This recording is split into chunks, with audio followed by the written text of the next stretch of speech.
We're talking about the growing list of stars who are going public with the problems they've had in the quest to stay young. Desperate Housewives actress Dana Delaney revealed this week that a Botox procedure she had left her with a dead nerve and a drooping eye. But is Hollywood open to a more, let's say, natural look and less plastic surgery? Our Andrea Canning went in search of these answers. Good morning, Andrea. Good morning, Robin. Well, it seems less is more these days in Hollywood. And it's not just leading ladies having buyer's remorse, but also regular women who are trying to look like their favorite celebrity and then later regretting it. I visited a plastic surgery practice devoted entirely to reversing procedures. Lisa, right here. 23 years ago, Lisa Rinna had silicone injected into her lips to achieve this signature look, a supersized, sexy pout. But today, she's back to au naturel after having lip reduction surgery this summer. She says she had the surgery because, quote, I no longer wanted my lip to be what defines me. I cannot pick Lacey up today. I have surgery in a half an hour and I'm late already. Actress Dana Delaney, seen here in her new ABC series Body of Proof, is also coming clean, telling Prevention Magazine that a bad Botox experience has made her swear off plastic surgery forever. You stop. Give me a big smile. Buyer's remorse is even on the mind of this Kardashian sister. So we'll start with Botox, and we'll see where this takes us. In a recent episode of Keeping Up with the Kardashians, Kim gave Botox a try. Does it hurt? Yes. I'll never do this again, ever. Oh, promise? Never. Promise? Promise. Plastic surgery has become something that's become an addiction in Hollywood, and women are going overboard with breast implants and lip implants, and they don't look like themselves, they don't look normal, they don't look natural, and I think that there's a huge backlash now. Last year, I met up with Linda Evans, famous for her role in Dynasty.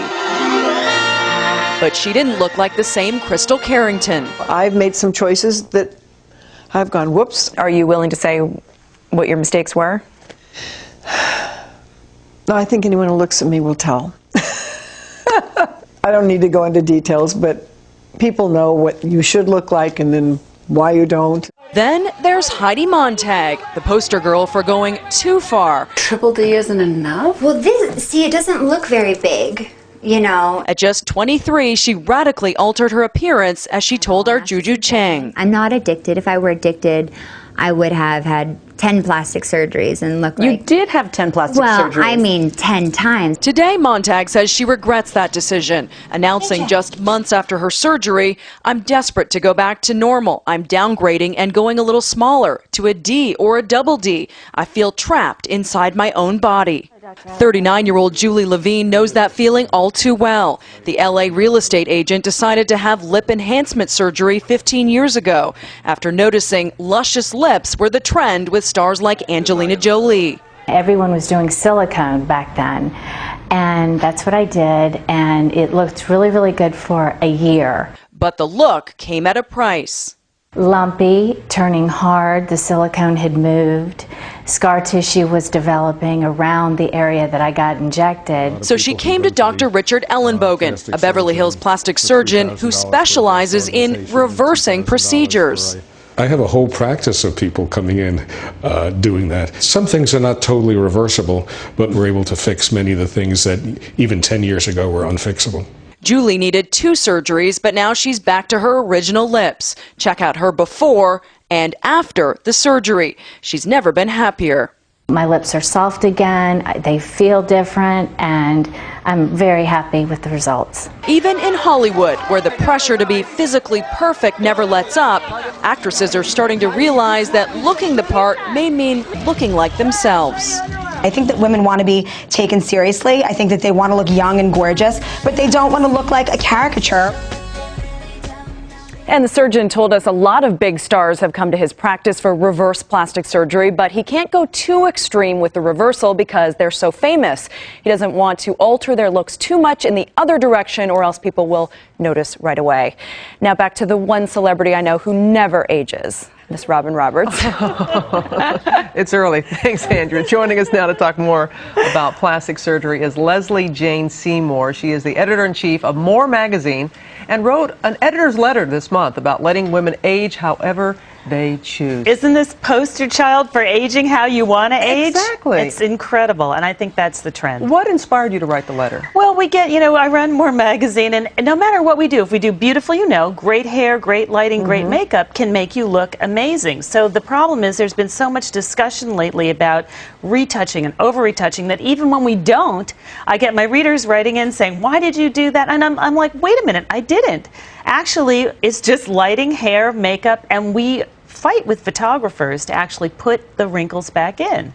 And that they've been so trained to take a 50-year-old woman or a 40-year-old woman and make her look 20 in Hollywood by the PR people that we fight with them. I said I could make a whole magazine just based on the wrinkles I put back in. Really? And you said it's not about looking younger, but just looking you just want to look your age. You want to look great for your age. And I think that's what you're seeing in Hollywood is that there's a backlash to wanting to look like you've had work done, wanting to look younger. I don't think any woman out there would say today, I want to look 20 years younger. She says, I want to look great for my age. Absolutely. And that's a whole new movement. And that's a good thing. So is the pendulum swinging in Hollywood? Well, I think it's swinging everywhere. And I think the idea is, remember today, you don't have to have a radical, a lift. You can do injections. You can do small little things, tweaks. You don't have to have that big wind-blown, as poor Linda Evans said, when you go too far. And you don't have to do that anymore. You can, great skincare has developed so far.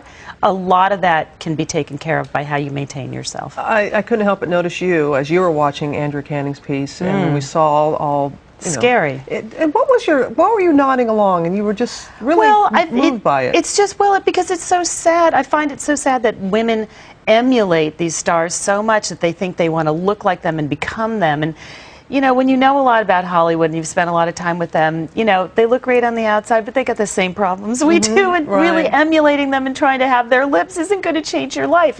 The change has to happen in here. And it's how you feel and how you feel about yourself. You look great, and how you project yourself to the world. A lot of it, I know it sounds cheesy, a lot of it is inner. No, it's not cheesy, and it is. And it's funny because someone will say to me, oh, you look good, have you had work done? Right. And I'm like, no, I just got a good night's rest. Right, exactly. Well, and I think that's what women are after. They're after, looking like they had their best day, or it is their best day. Now, why are we just talking about women here? Oh, well, men too. Yes, really, I know. They're in there. When you look and see, and they're doing things as well. They're in there. We don't talk about it as much. Well, There's not much discussion about that. Well, but remember, it's okay for a man to age. There's that commercial about, I forget what it is. It's some hair tonic thing that says, just a touch of gray, and that's okay. If you look too gray, it's not good, but some gray. Try that on a woman. There's not one thing that would say a touch of gray is going to make you look experienced and actually keep the job. It's a different standard, as we know. It's a very different world for women, unfortunately. So where do you think we're heading from here? I think it's good news. I think I've got all my readers online talking to me about this issue because I wanted to throw open the door and talk about when is too much, what is a right amount to do, and are you angry? A lot of women are angry that they feel pushed to do too much in terms of beauty surgery and changing themselves and altering their age. They want to look their age. They want to look great. Great for their age. Jane great Seymour. For your age. Thank Absolutely. you. All right, appreciate it very, very much. And tell us what you think about all this, Hollywood's love affair with cosmetic surgery and what we're doing. So go to abcnews.com/GMA to weigh in on our shout-out board, as you suggested. And there's also a link to More Magazine's coverage of this controversial topic.